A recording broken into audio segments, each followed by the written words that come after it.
July month current affairs అలాగే science and టెక్నాలజీకి సంబంధించిన ముఖ్యమైనటువంటి బిట్స్ అయితే చూద్దామండి.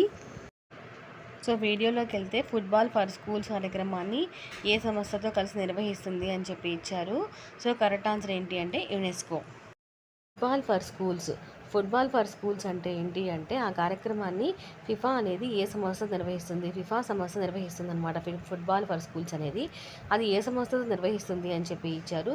సో ఆన్సర్ వచ్చేసరికి యునెస్కో అండి. ఐక్యరాజ్య సమితి విద్యా అభివృద్ధి శాఖ దానికి సంబంధించింది యునెస్కో అనేది. సో యునెస్కో సంస్థతో నిర్వహిస్తుంది.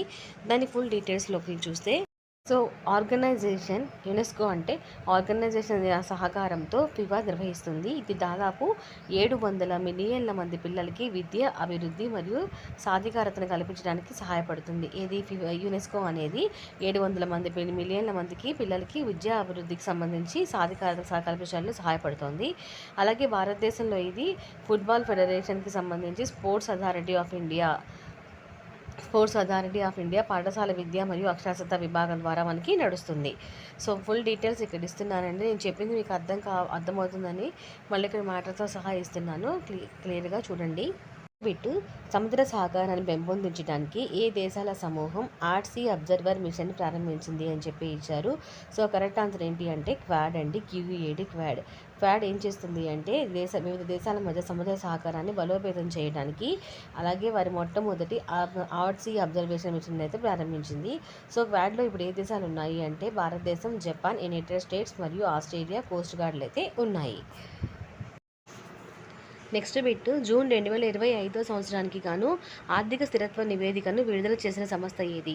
జూన్ 2025కి ఆర్థిక నివేదిక విడుదల చేసిన సంస్థ ఏది అని చెప్పి అడిగారు. సో ఆన్సర్ వచ్చేసరికి RBI అండి, భారతీయ రిజర్వ్ బ్యాంకు. దీని గురించి చూసినట్లయితే ఇటీవల రిజర్వ్ బ్యాంక్ ఆఫ్ ఇండియా అనేది జూన్ 2025కి గాను ఆర్థిక స్థిరత్వ నివేదికను అయితే విడుదల చేసింది. ఈ ఆర్థిక స్థిరత్వ నివేదిక అనేది ప్రతి సంవత్సరం 2 సార్లు అయితే రిజర్వ్ బ్యాంక్ ఆఫ్ ఇండియా అయితే విడుదల చేస్తుందన్నమాట. గుర్తుపెట్టుకోండి, RBI ఆర్థిక స్థిరత్వ నివేదిక ప్రతి ఇయర్ కూడా 2 సార్లు అయితే విడుదల చేస్తుంది. ఇండియా ఎనర్జీ స్టాక్ ఏ మంత్రిత్వ శాఖ యొక్క చొరవ అని చెప్పి ఇచ్చారు. సో ఆన్సర్ వచ్చేసరికి విద్యుత్ మంత్రిత్వ శాఖ అండి. విద్యుత్ మంత్రిత్వ శాఖ ఏం చేస్తుంది అంటే ఇండియా ఎనర్జీ స్టాక్కి సంబంధించి విద్యుత్ రంగం అంతటా నిర్వహణ మరియు ఆవిష్కరణల కోసం సురక్షితమైనటువంటి ప్రామాణికమైనటువంటి బహిరంగ వ్యవస్థను రూపొందించడానికి, డిజిటల్ పబ్లిక్ ఇన్ఫ్రాస్ట్రక్చర్ని రూపొందించడానికి, వినియోగదారులకు ఆస్తులు మరియు లావాదేవీలకి ప్రత్యేకమైన గుర్తింపు సంఖ్యలను ఇస్తుందన్నమాట ఈ ఇండియా ఎనర్జీ స్టాక్ అనేది. గుర్తుపెట్టుకోండి. హురూన్ గ్లోబల్ యూనికార్న్ ఇండెక్స్ 2025లో భారతదేశం యొక్క ర్యాంక్ ఎంత? ఆన్సర్ వచ్చేసరికి 3వదండి. హురూన్ గ్లోబల్ యూనికార్న్ ఇండెక్స్ ఇదేం చేస్తుంది అంటే రికార్డు స్థాయిలో ఉన్నటువంటి 1523 యూనికార్న్లను నివేదించింది.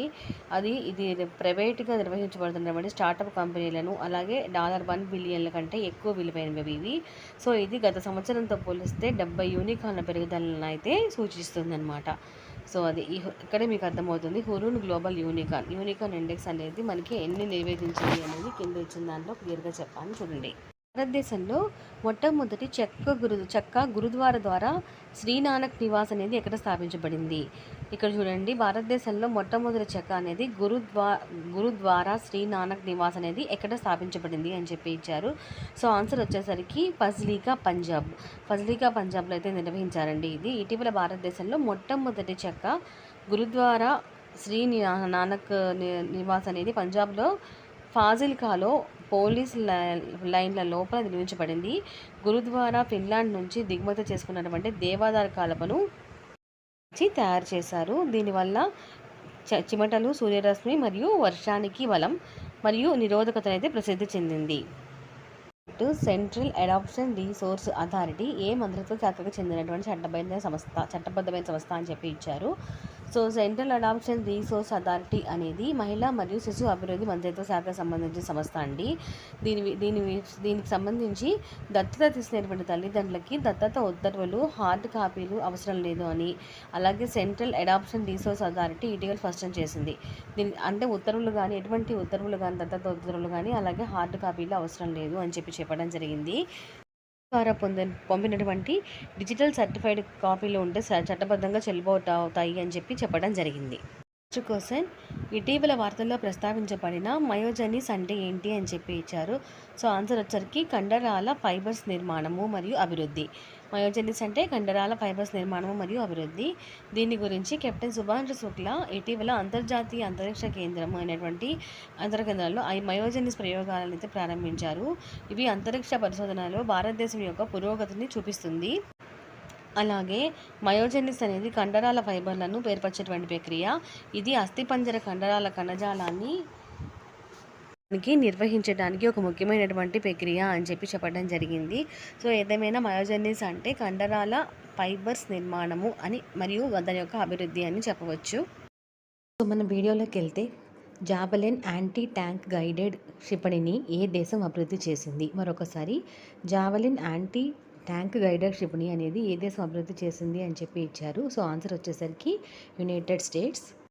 నుంచి చూసినట్లయితే భారతదేశం ఇటీవల అమెరికాకి జావెలిన్ యాంటీ ట్యాంక్ గైడెడ్ క్షిపణిని అంటే ఏటీజీఎం అంటామండి ఇంగ్లీష్లో. ఏటీజీఎం ఫుల్ ఫామ్ ఏంటి అంటే జావెలిన్ యాంటీ ట్యాంక్ గైడెడ్ క్షిపణి అని అర్థం అనమాట.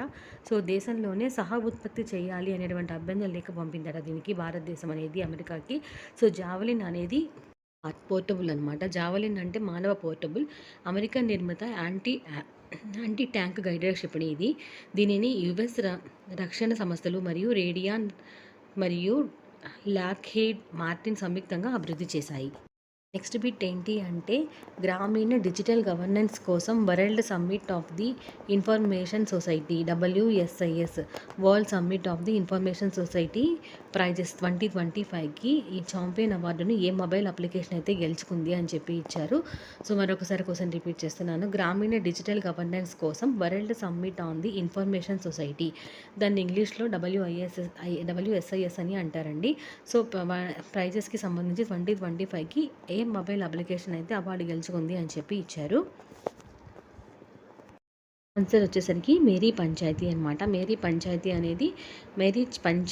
మొబైల్ అప్లికేషన్ అనేది 2025లో అయితే ఈ గ్రామీణ డిజిటల్ గవర్నెన్స్ కోసం అయితే world summit on the information సొసైటీలో గెలుచుకుంది అనమాట. సో దీనికి సంబంధించి మేరీ పంచాయతీ మొబైల్ యాప్ని ఇటీవల ప్రతిష్టాత్మకమైనటువంటి world summit of the information society prizes 2025కి అవార్డు అయితే గెలుచుకుంది. స్విట్జర్లాండ్లో జెనీవాలో జరిగినటువంటి WSIS+20 హై లెవెల్ ఈవెంట్లో సాంస్కృతిక వైవిధ్యము మరియు భాషా వైవిధ్యము అలాగే మరియు స్థానిక కంటెంట్ విభాగంలో అయితే ఈ అవార్డుని అయితే ప్రదానం చేశారు. క్వశ్చన్ ఇటీవల వార్తల్లో కనిపించిన మచిలీపట్నం నగరం ఏ రాష్ట్రంలో ఉంది అని చెప్పి ఇచ్చారు. సో మచిలీపట్నం నగరం అనేది ఆంధ్రప్రదేశ్లో ఉంది. ఇప్పుడు ఈ ఊరు ఎందుకు వచ్చింది అంటే మంగినపూడి వద్ద కొత్త గ్రీన్ ఫీల్డ్ ఓడరేవు పనులు దాదాపు 48% అయితే పూర్తయినందున మచిలీపట్నం పునర్జీవనాన్ని చూస్తుంది అని చెప్పడానికి ఈ మచిలీపట్నం గురించి అయితే చెప్పడం జరిగింది. సో మచిలీపట్నాన్ని మచిలీపట్నం అని పిలుస్తారు. ఇది ఆంధ్రప్రదేశ్లో కృష్ణా జిల్లాలో ఒక తీర ప్రాంత నగరం అనమాట. భారతదేశంలో ఆగ్నేయ కోరమండల్ తీరంలో అయితే ఉంది. క్వశ్చన్ ఏంటి అంటే భారతదేశంలో అత్యంత తేలికైన యాక్టివ్ వీల్ చైర్ అయిన YD1, ఇది గుర్తుపెట్టుకోండి. యాక్టివ్ వీల్ చైర్ అయిన YD1 అనేది ఏ సంస్థ ప్రారంభించింది అని చెప్పి ఇచ్చారు. సో ఆన్సర్ వచ్చేసరికి IIT మద్రాస్ అనే సంస్థ ప్రారంభించింది. ఏంటది? యాక్టివ్ YD1 అని, యాక్టివ్ వీల్ చైర్ YD1. దీని గురించి Indian institute of technology Madras ఇటీవల భారతదేశంలో అత్యంత తేలికైన యాక్టివ్ వీల్ చైర్ అయిన YD1 ప్రారంభించింది. దీని గురించి మరొక ఇన్ఫర్మేషన్ ఏంటి అంటే భారతదేశంలో మొట్టమొదటి స్వదేశీ పరిజ్ఞానంతో అభివృద్ధి చేయబడిన precision build mono tube rigid frame wheel chair అనమాట ఇది. దీనిని IIT మద్రాసులోని TTK centre for rehabilitation research and device development మరియు థ్రైవ్ మొబిలిటీ స్టార్టప్ అనేవి అభివృద్ధి చేశాయి. So next and last bit అండి. ఇటీవల వార్తల్లో కనిపించిన పావన నది అనేది ఏ రాష్ట్రంలో ఉంది అని చెప్పి ఇచ్చారు. సో పావన నది అనేది మనకి మహారాష్ట్రలో అయితే ఉంది. మరొక ఇన్ఫర్మేషన్ ఏంటి అంటే పావన నది అనేది మహారాష్ట్రలో పశ్చిమ భాగంలో అయితే ఉందండి. ఇది పూణే నగరం గుండా ప్రవహిస్తుంది మరియు పూణే మరియు చించియాడ్ ప్రాంతాన్ని అయితే విభజిస్తుంది. నది దక్షిణంగా దక్షిణంగా అంటే లోనావాలాకి దక్షిణంగా 6 కిలోమీటర్ల దూరంలో ఉన్నటువంటి పశ్చిమ కనుమల నుంచి అయితే ఉద్భవించింది. సో ఏదేమైనా మహారాష్ట్రలో పావన నది అయితే ఉంది. ఇస్తున్నప్పుడు వాయిస్ ఓవర్ ఇస్తున్నప్పుడు ఎక్కడన్నా చిన్న చిన్న వర్డ్స్ దగ్గర ఏదన్నా ప్రాబ్లమ్ అనిపిస్తే గ్యాప్ ఇచ్చినట్లు అనిపిస్తే కనుక సారీ అండి ఈ వీడియోలో. సో కొంచెం ప్రాబ్లంగా ఉంది అందుకని చెప్పి ఇబ్బంది అయింది. నెక్స్ట్ వచ్చేసరికి ఈ వీడియో ఎవరికైనా యూజ్ అవుతుంది, లైక్ చేయండి, షేర్ చేయండి.